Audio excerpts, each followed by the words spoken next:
누가복음 5장 27절에서 32절까지 한 절씩 교독하겠습니다. 그 후에 예수께서 나가사 레위라 하는 세리가 세관에 앉아있는 것을 보시고 나를 따르라 하시니 그가 모든 것을 버리고 일어나 따르니라. 레위가 예수를 위하여 자기 집에서 큰 잔치를 하니 세리와 다른 사람이 많이 함께 앉아 있는지라. 바리새인과 그들의 서기관들이 그 제자들을 비방하여 이르되 너희가 어찌하여 세리와 죄인과 함께 먹고 마시느냐.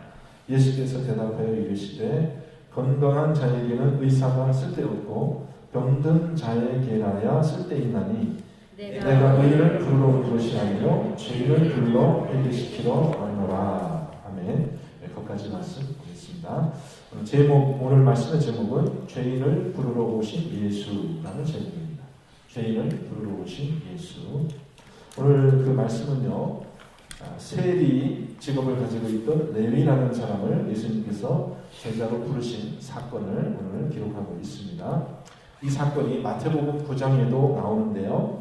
마태복음 9장에서는 예수님의 제자가 된 이 세리의 이름을 마태라고 기록하고 있어요. 여러분, 마태라는 이름은 우리에게 익숙하죠. 신약 성경의 첫 책 마태복음을 기록한 바로 그 사람입니다. 그래서 오늘 본문에 나오는 이 레위라는 사람은 마태라는 사람과 동일한 인물이고, 마태는 헬라식 이름이고 레위는 유대식 이름이다. 그렇게 알고 있으면 되겠습니다. 그래서 오늘 우리가 본 이 본문 말씀이 바로 마태라는 사람이 예수님의 제자가 된 그 사건을 기록하고 있습니다. 그런데 오늘 그 말씀, 누가가 기록한 말씀을 보면은 마태가 예수님의 제자가 된 그 사건은 사실은 조금 그렇게 많이 생각하고 있지 않고, 오히려 예수님께서 이 땅에 오신 목적이 의인을 부르시기 위해서가 아니라 죄인을 부르기 위해서 왔다라는 예수님의 사명을 조금 더 이렇게 자세하게 풀어 설명하고 있습니다. 그런 관점에서 우리가 오늘 말씀을 한번 살펴보겠습니다. 자, 이 레위라는 사람은 그 이름으로 봤을 때 그가 유대인이겠고요.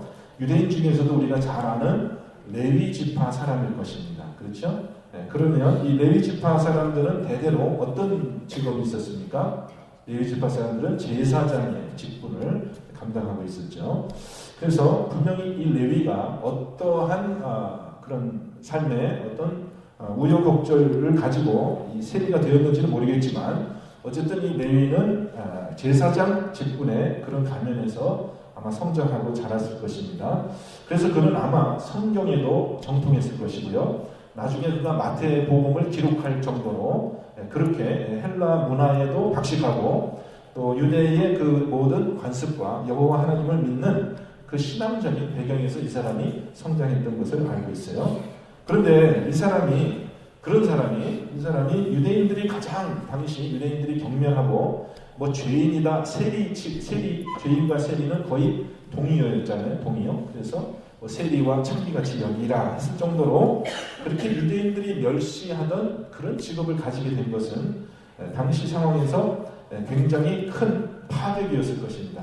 큰 스캔들이었을 거예요. 동네 사람들이 다 손짓하면서 아이고 저 레위 이 제사장의 가문 출신의 그 아들이 어떻게 저렇게 타락해서 세리가 됐을까라고 그렇게 동네에서 내놓은 사람, 취급을 받던 아마 그런 사람이었을 거예요. 그래서 이 레위라는 사람은 세리의 직업을 통해서 먹고 사는 것은 편했을지 모르지만 그 마음속으로는, 내적으로는 큰 고민이 있었을 것입니다. 여러분 그렇지 않겠어요? 그렇죠?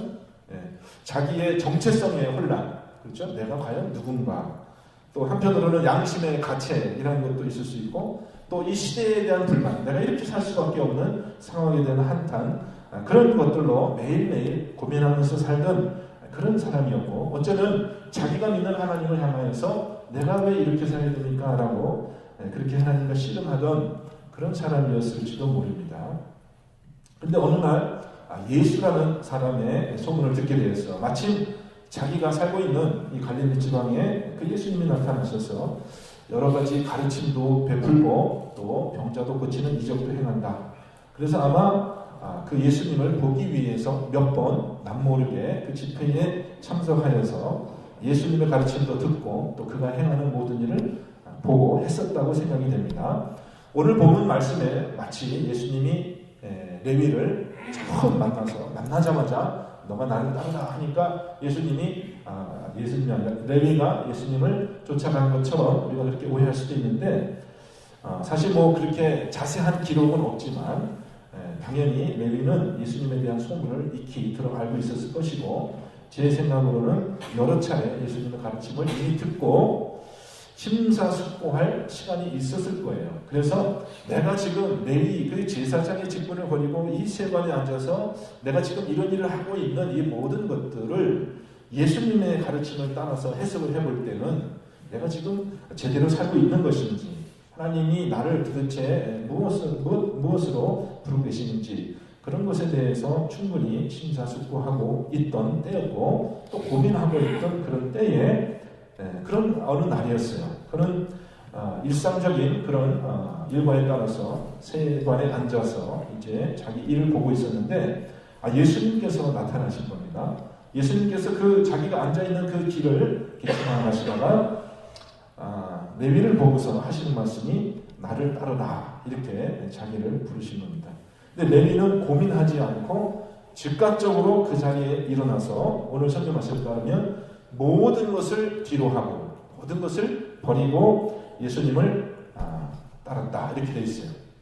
갈까 말까 고민한 흔적이 별로 없습니다. 마치 기다려왔다는 듯이, 예수님이 나를 불러주시기를 기다려왔다는 듯이 망설임 없이 그 자리에 일어나서 예수님을 따라갔다, 이렇게 생각할 수 있어요. 그렇다면 이 만남이라는 것은 이미 레위의 마음속에는 이미 준비된 것이었고, 그는 예수님께서 자기를 제자로 부르신 그 사건으로 인하여 얼마나 그 큰 기쁨이 있었는지요. 자기가 셈이라는 직업을 다 그냥 내버린 겁니다. 버리고서 이제 예수님을 위하여 너무나 기쁜 나머지 자기 집에 초청하면서 큰 잔치를 보는 장면으로 이렇게 넘어갑니다. 그래서 이 레위의 마음속에 이미 하나님께서 예수님을 따라갈 만한 그런 마음적인 준비를 갖춘 것을 우리가 알게 되고, 레위가 기쁨의 잔치를 벌이는 것을 통하여서 레위가 이 사건을 어떻게 받아들이고 있는지 우리가 보게 됩니다. 잔치를 벌였다고 했죠. 자기 집에서 큰 잔치를 벌였다고 했는데, 이 잔치라는 이 말 헬라어 원어가 독세이라고 합니다. 독세이가 잔치라는 뜻인데, 비슷한 말 독사라는 말이 있어요. 독사라는 말은 뭐냐면 영광이라는 뜻입니다. 영광. 그러니까 이 잔치라는 말하고 영광이라는 말이 같은 어근을 가지고 있어요. 같은 그런 말에서 유래되거든요. 그러니까 영광이라는 말이 잔치라는 말이에요. 무슨 뜻이냐? 예수를 위하여 잔치를 벌였다라는 그 말의 의미가 뭐예요? 예수님을 영광스럽게 하기 위해서. 여러분, 메가라는 단어 들어보셨죠? 메가 무슨 뜻이에요? 크다, 그런 뜻이에요. 큰 잔치를 벌린 겁니다. 큰 잔치.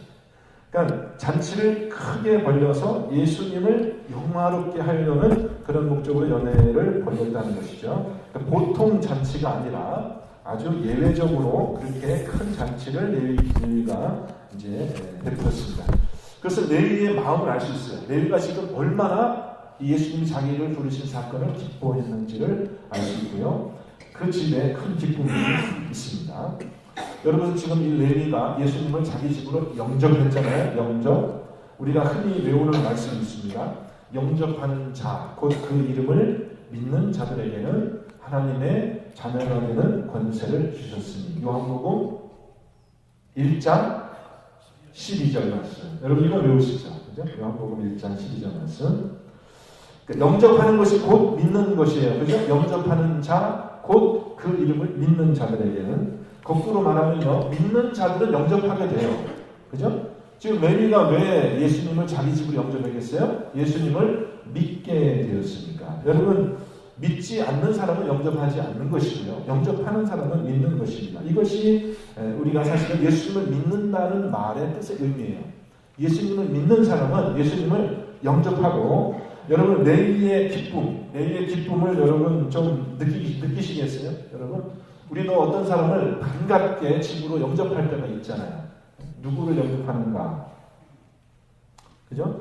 참 반가운 손님 집에 왔을 때 우리 마음속에 기쁨이 있고요. 무슨 의무적인 그런 것이 아니라 형식적인 것이 아니라 조금이라도 더 그 사람에게 참 베풀고 싶고 대접하고 싶고 그런 영접하시는 그런 일들이 우리 삶 가운데 있습니다. 여러분들에게 이 예수님을 영접하는 그런 일들이 그런 기쁨이 넘치시기를 축원드립니다. 근데 예수님이 뭐라고 얘기했어요?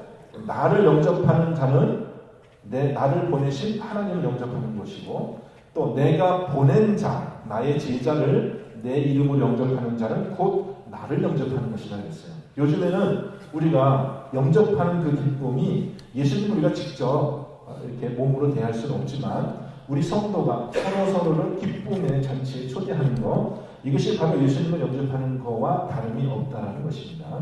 그렇게 우리 성도님들이 참 교제할 때마다 억지가 아니라 의무감이 아니라 참 기쁨의 교제로 서로를 영접하는 것, 그것이요 억지가 아니라 기쁨으로 그런 일들이 이루어지기를 간절히 바라는 것입니다. 우리 목장 모임이 그런 모임이 되어야 되겠고요. 또 우리 성도들의 만남이 항상 그런 예수를 영접하는 그런 기쁨. 레위가 얼마나 기뻤으면요 그런 일을 했겠어요. 우리에게 그런 기쁨이 있기를 바랍니다. 그런데요, 이 잔치 자리에 기쁨의 자리, 참 예수님을 영접하는 이 자리에 손님들이 있어야 되겠는데 말이죠. 근데 레위의 직업이 세리이다 보니까 자, 어떤 사람이 왔겠습니까? 다 그나물의 그 밥이죠. 비슷한 사람들이 오게 되니까 레위의 그 세리의 친구들이 이제 많이 오게 되고요. 또 세리의 친구들이라고 하면 세리가 아니더라도 뭐 대충 친분이 좋은 사람들은 올 수가 없는 거예요. 여러분 이 당시에 그 세리는 죄인 취급을 받던 창녀와 같은 이방인과 같은 그러한 취급을 받던 사람들이니까 유대인들이 다 뭐라고 불렀냐면은 부정한 사람들이라고 불렀어요. 부정한 사람들이라 깨끗하지 않은 사람들이에요. 그러니까 그 유대 동네에서 자신을 구별하여 하나님에게 성결하게 드리고자 하는 신앙적인 열심이 있는 사람이라면 이 세리의 집에 가서 밥을 같이 먹을 수가 있어요? 없어요? 그건 안 되는 일이에요. 안 되는 일이에요. 왜냐하면 자기가 부정타니까. 그러니까는 사람들하고 접촉이 허용되지 않은 사람들, 그러니까는 말하자면 그 동네에서 말하자면 우리가 뭐라고 얘기할까요? 따돌림 당하고 소외되고 사람들에게 멸시천대받는 그런 사람들이 다 모여서 같이 예수님하고 밥을 먹는 겁니다. 그러니까 접촉이 금지된 사람들. 이런 사람들이 있거든요. 어느 사회나 이런 사람들이 있고요. 오늘날로 보면은 아마 홈리스들이나 뭐 마약 중독자들이나 참 냄새나고 우리가 가능하면 좀 피해가고 싶은 그런 사람들이 하나 가득 모였는데 예수님은 태연자약하게 그들하고 한 식탁에 둘러앉아서 같이 밥을 먹고 있습니다. 이 모습을 이렇게 지켜보던 바리새인과 서기관들이 이제 예수의 제자들을 비방해서 하는 얘기가 뭐냐? 너희가 어찌하여 세리와 죄인과 함께 먹고 마시느냐? 여러분 그 말의 뜻을 이해하시겠죠? 그죠? 이해하시겠죠? 이것은 뭐 질문의 형태이기보다는 질문이지만은 이것이 질문을 하는 것은 아니고 왜 그런 일을 하느냐라고 비방하는 내용이죠. 유대인의 관점에서는 이것은 율법을 어기는 일이었고 스스로를 더럽히는 일이었고 하나님의 선지자라면 하나님 앞에 경건하고자 하는 사람들은 절대로 해서는 안 되는 일을 하는 것이었어요. 금기사항이었습니다. 근데 여러분 우리도 이렇게 우리가 이야기 속에서 남의 이야기를 듣지만요. 이 복음서의 아이러니는 뭡니까? 이런 일들이 사실 우리의 삶에 일상적으로 일어나고 있다는 것이죠. 복음서는 그런 목적으로 쓰여진 거예요. 우리는 이것이 하나님의 법으로 옳다라는 그런 생각 때문에 왜 당신은 이런 일을 합니까? 잘못된 것은 아닙니까? 라는 그런 관점으로 우리가 의견을 많이 냅니다. 그렇죠? 우리도 그럴 때가 있어요. 근데 예수님이 그것에 대해서 이제 대답하시는데 예수님의 대답은 뭐냐면은 아주 상식적인 이야기입니다. 자, 누가가 의사였잖아요. 의사의 비유를 통해서 얘기해요. 의사가 건강한 자에게는 필요가 없고 의사는 병자에게만 필요하다라는 것입니다. 근데 일반적으로 유대의 관습에서 이 병자는 어떤 병이든지 간에 병자는 일반적으로 유대인 관점에서 깨끗한 사람이에요? 더러운 사람이에요? 일반적으로 더러운 사람이죠. 깨끗하지 않으면 뭔가 흠이 있는 거예요. 그래서 율법에 의하면 예식적인 그런 법에 의하면은 뭐 나병 환자든지 유출병이 있는 환자든지 뭐 중풍병자든지 어느 환자든지 그 병이 죄로 인하여 생긴 거로 간주하기 때문에 더러운 것으로 간주하기 때문에 그런 사람을 만지거나 그런 사람이 앉았던 자리를 뭐 접촉을 하거나 누웠던 자리에 접촉을 하거나 이렇게 되면은 자기도 더럽게 되는 거니까 접촉할 수가 없어요. 근데 의사는 어떻습니까? 의사는 병을 고치려면 어쩔 수 없이 그 사람과 접촉을 해야 된다는 것이에요. 그렇죠? 네. 그러니까 어떻게 의사가 병자를 고치기 위해서 자기가 부정하게 되는 것을 알면서도 모르진 않아요. 자기가 부정하게 되는 것을 알면서도 병자하고 접촉한다면 그것을 비방할 수 있어요? 없어요? 잘못된 것이라고 얘기할 수 있어요? 없어요? 네? 왜 그렇게 하느냐라고 얘기할 수 있어요? 없어요? 여러분이 안 아파보셔서 아파보신 분들은 알겠죠. 그러니까 그것이 율법으로는 그것이 더럽게 되는 것이라 할지라도 그 율법에서도 여러 가지 법이 있거든요. 그 중에서 제일 상위법은 뭐냐면 생명의 법이에요. 생명의 법. 율법으로 그것이 부정하게 되는 것이고 좋지 않은 일이라 할지라도 생명을 구하기 위해서는 나중에 예수님께서 안식일 날 생명을 구하는 것에 대해서도 같은 논리로 말씀하시는데 생명이라는 것이 생명의 법이라는 것이 너무 중요하기 때문에 그 생명을 구하기 위해서 일시적으로 자기가 부정하게 되는 것을 비방할 수 없다라는 거예요. 다른 말로 하면은 우리가 알고 있는 지식으로는 뻔히 잘못된 것이라고 할지라도 우리가 생각해 봐야 될 것은 뭐냐면 거기에 더 큰 목적, 더 선한 목적이 숨어 있을 수 있다라는 것입니다. 그래서 마태복음에 보면은 예수님께서 내가 제사를 원치 아니하고 자비를 구한다 하는 말을 너희들이 알았더라면, 제대로 알았더라면 내가 안식일을 범한다 혹은 내가 죄인과 먹고 마신다라고 비방하지 않았을 것이다 라고 얘기를 하고 있어요. 그러니까 이 사람들이 율법을 제대로 아는 것이 아니에요. 율법의 더 중요한 가치를 알지 못했기 때문에 예수님을 그렇게 비방했다는 것입니다. 그런데 그 이후에 보면요, 우리가 읽지는 않았지만 이 본문 이후에 보면은 또 예수님과 그 제자들과 예수님 제자들과 바리새인들의 또 변론이 나오는데 뭐라고 얘기하냐면 바리새인들이 얘기하기를 요한의 제자들은 금식하고 우리 바리새인들의 제자들도 금식하는데 너희들은 왜 먹고 마시냐라고 또 금식 논쟁을 벌입니다.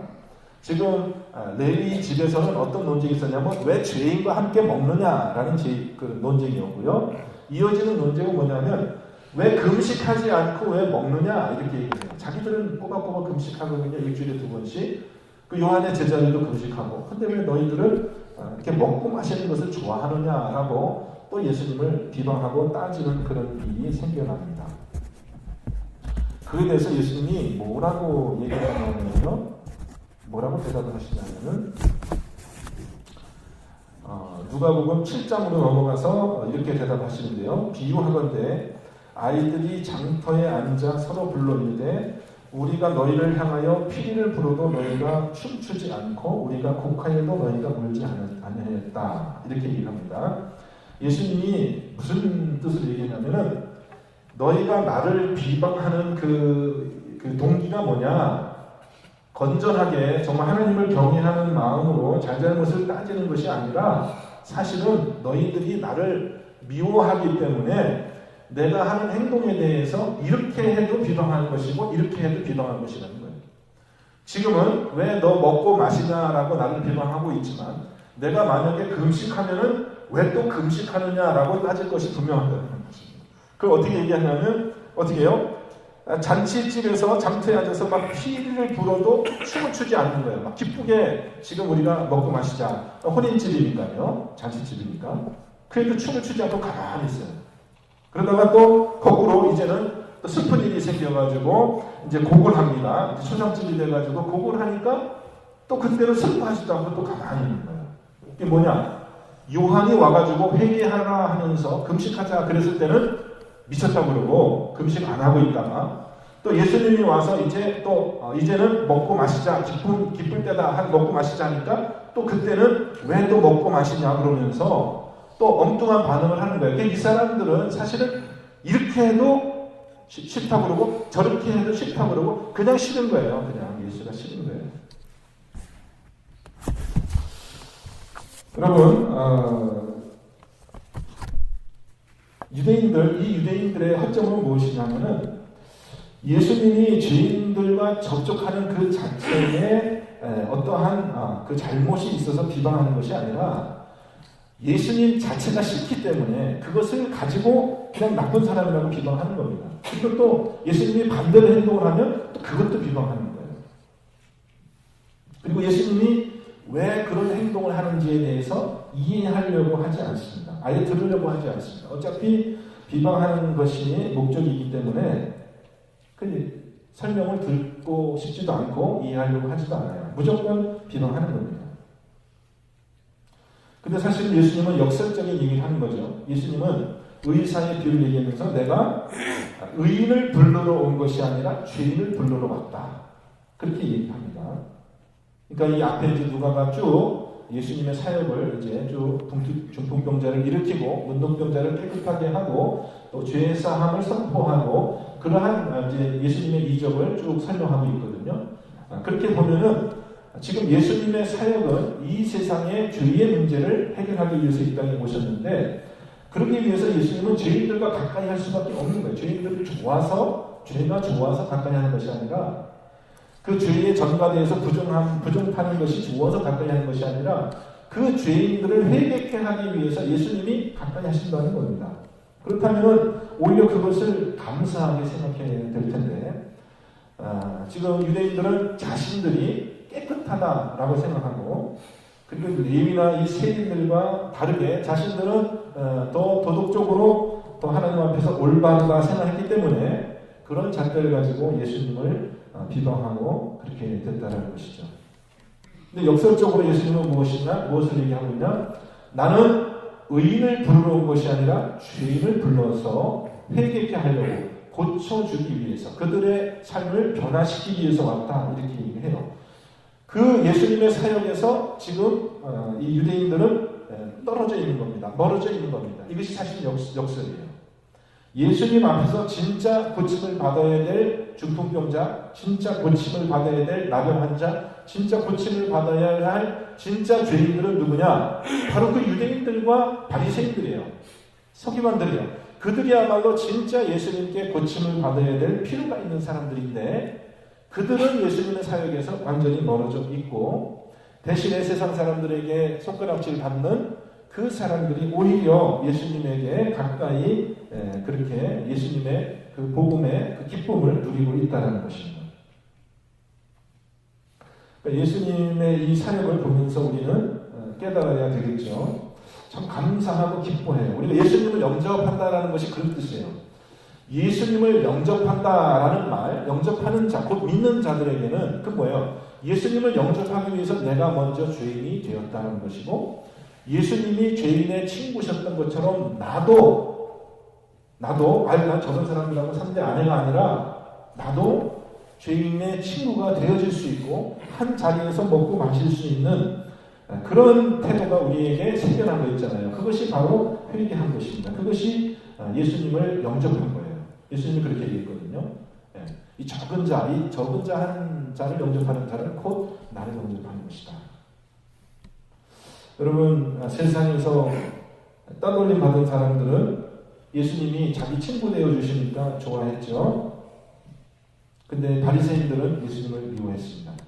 왜 바리새인들이 왜 예수님을 그토록 미워했을까요? 예수님이 자기들에게 굳이 해를 끼친 것이 별로 없잖아요. 예수님은 착한 일만 하셨고 병자들 고쳐주시고 천국 복음 전해주시고 우리가 객관적으로 봤을 때 예수님이 나쁜 짓을 한 건 없는데 바리새인들은 왜 그렇게 사사건건 예수님 시비를 걸고 예수님 미워했을까요? 왜 그랬을까요? 왜 예수님 하신 일을 왜 좀 좋게 잘한다 생각하지 않고 왜 사사건건 예수님이 하는 일을 미워했을까요? 왜 그랬을까요? 바리새인들이. 요한복음 3장 19절 21절 네 보면 이런 말씀이 나옵니다. 그 정죄는 이것이니 곧 빛이 세상에 왔을 때 사람들이 자기 행위가 악함으로 빛보다 어두움을 더 사랑한 것입니다.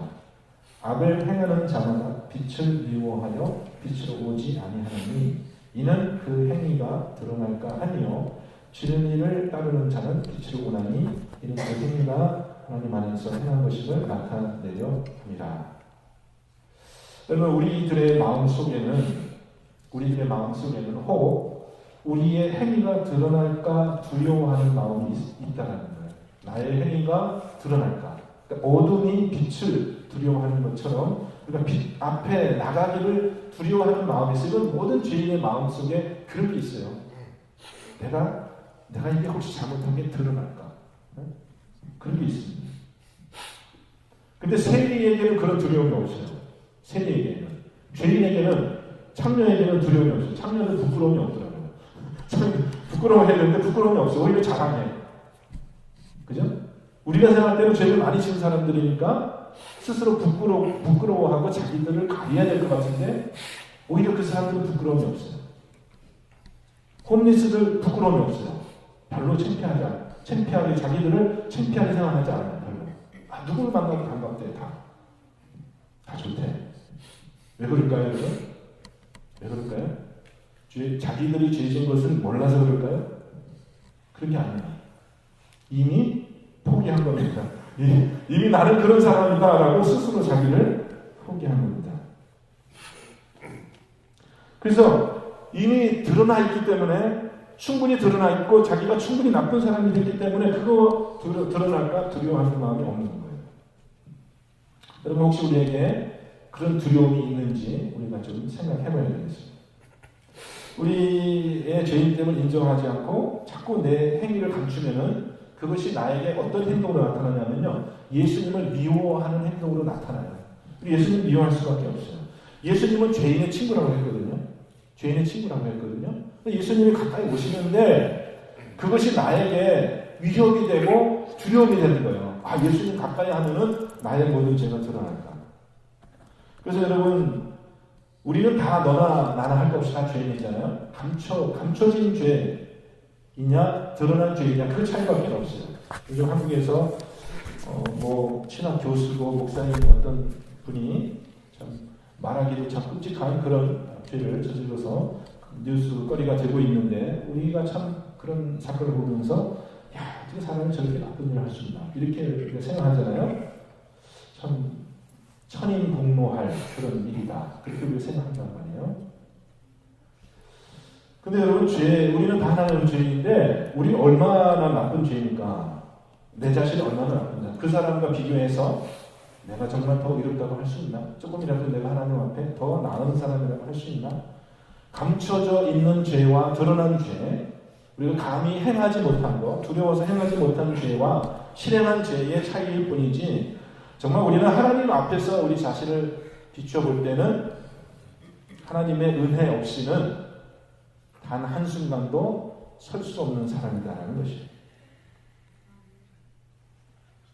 그 차이가 있는 것 같아요.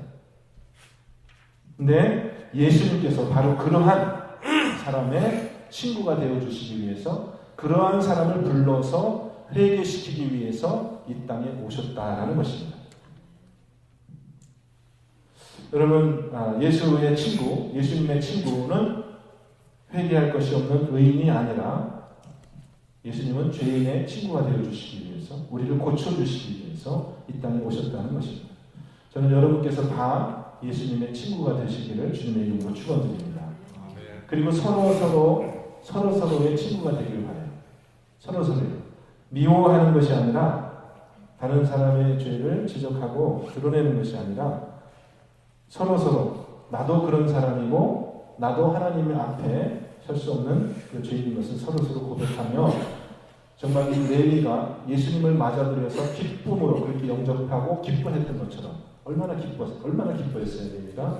그렇게 우리가 서로서로를 영접하고 예수 그리스도의 친구로 화목하게 되는 저와 여러분이 또 우리 교회가 되시기를 주님의 이름으로 축원드립니다. 함께 기도하겠습니다.